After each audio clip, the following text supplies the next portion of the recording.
Telugu digital media network లో political కేటగిరీలో number 1 కేవలం 72 గంటల్లో 1,50,00,000 వ్యూస్ పైగా పాపులర్ టీవీ నెట్వర్క్. మీ పేరు సార్? వేణు. ఏం చేస్తారు సార్? బ్యాంక్లో పనిచేస్తాను. ఇప్పుడు దేశవ్యాప్తంగా లోక్సభ ఎన్నికలు వస్తున్నాయి కాబట్టి ఎవరు గెలుస్తారండి, మోడీయా రాహుల్ గాంధీ? మోడీ అండి, నో డౌట్. ఎందుకు మోడీ గెలవాలంటారు? మనం 47 నుంచి మొన్న కాంగ్రెస్ అంటే లాస్ట్ 10 years బ్యాక్ వరకు ఏం జరిగిందో అందరికీ తెలిసిందే. ఇప్పుడు లాస్ట్ మోదీ గారు వచ్చిన తర్వాత ఎంత చేంజెస్ వచ్చినా మీ అందరికి తెలిసిందే. మోస్ట్లీ అదే. ఓకే, ఇప్పుడు మోడీ పరిపాలన ఎట్లా ఉంది? ప్రభుత్వ పనితీరు ఎట్లా ఉంది? ప్రతి ప్రభుత్వంలో ప్రాబ్లమ్స్ అనేవి ఉంటాయి, కానీ హీజ్ ఏ గో కిల్లర్. అంటే ప్రతి ప్రాబ్లమ్ని రిజాల్వ్ చేస్తున్నారు. ఇప్పుడు స్కీమ్స్ ఎట్లా ఉన్నాయి మోడీ ఇచ్చే స్కీమ్స్ నిజంగా చూడాలంటే బిలో పావర్టీ వాళ్ళే స్కీమ్స్ గురించి ఆలోచించాలి. మన లాంటి ఇప్పుడు చదువుకున్న వాళ్ళు ఎవరు స్కీమ్స్ ఎక్స్పెక్ట్ చేయట్లా.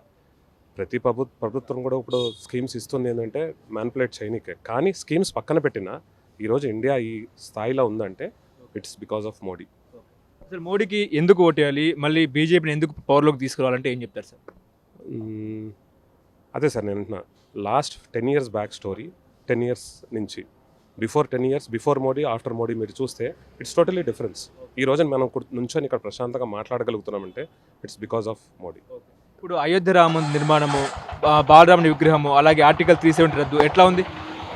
బాగానే ఉంది. అంటే ఇప్పుడు రిలీజియస్ ఫ్యాక్టర్ పక్కన పెడితే అయోధ్య మందిర్ అవన్నీ పక్కన పెడదాం, బట్ ఆర్టికల్ 370 ఎక్సలెంట్ అండి. ఎవరు ఊహించలేదు.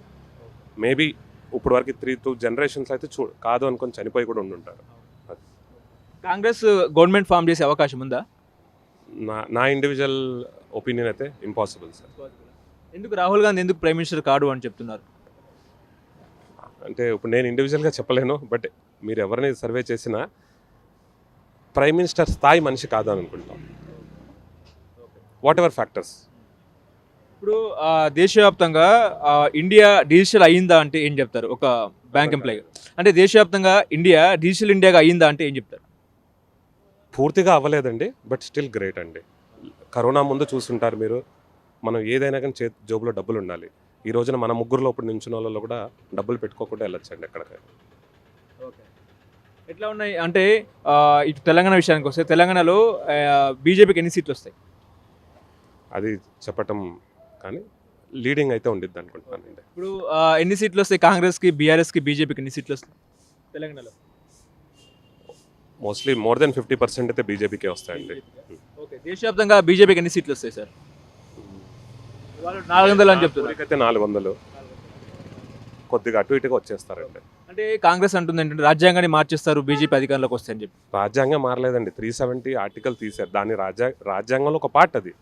ఏదైతే లాస్ట్ 50-60 years నుంచి ఎవరైతే చేయలేకపోయారో, ఆల్మోస్ట్ 47, 57, 58లో రాసిన ఆర్టికల్ 370ని 2019లోనే మనం మార్చాం. That is amazing. అంటే దాన్ని ఇంకా ఈ రోజు వరకు అయితే ఎవరు చేయలేకపోయేవాళ్ళు.